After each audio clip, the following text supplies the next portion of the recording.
Hi friends, welcome to my channel. ఈరోజు అండి సంక్రాంతి నోములలో జంట నోమండి. నందికి నానబియ్యము, శంకరునికి శనగల నోమండి. ఈ నోము కంటే 2 గిన్నెలు తీసుకోవాలి. కిలోంబావు శనగలండి ఒక గిన్నెలో, ఇంకొక గిన్నెలో కిలోంబావు బియ్యం అండి. ఈ విధంగా 2 గిన్నెలు తీసుకోవాలి. శనగలు ఉన్న గిన్నెలోనండి శివలింగము విగ్రహం పెట్టుకోవాలండి. బియ్యం ఉన్న దాంట్లో అండి నంది విగ్రహం పెట్టుకోవాలి. ఈ గిన్నెలలో పోగుదారం వేసుకోవాలండి. ఈ లింగముకి నందికి గంధము కుంకుమ అన్నీ పెట్టుకోవాలి.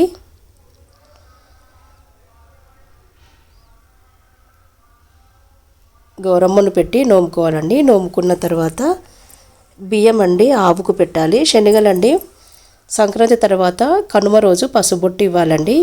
ఇంకొక నోము జంట నోమండి. గుడి నిండా ముత్యాలు, గుళ్ళో దీపాల నోమండి. ఈ నోమండి గుళ్ళో నోముకోవాలండి.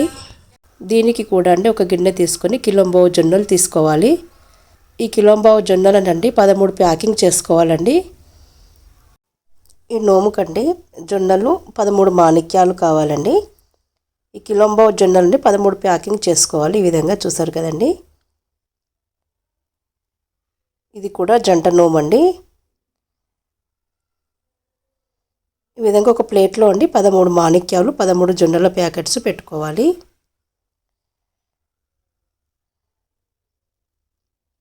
దీంట్లో కూడా అండి పోగుదారం వేసుకోవాలి. ప్లేట్కి అండి గంధము కుంకుమ పెట్టుకోవాలి. మాణిక్యాలకు కూడా కుంకుమ పెట్టుకోవాలండి. నోముకునేప్పుడు అండి దీపాలు వెలిగించి నోముకోవాలి. నోముకున్న తర్వాత అండి ఈ నోము ఎవరికైనా ఇవ్వచ్చండి. ఇచ్చేప్పుడు అండి ఒక్కొక్కరికి ఒకటి జొన్నల ప్యాకెట్, ఒకటి మాణిక్యము ఇవ్వాలండి. ఈ విధంగా 2 కలిపి ఇవ్వాలి.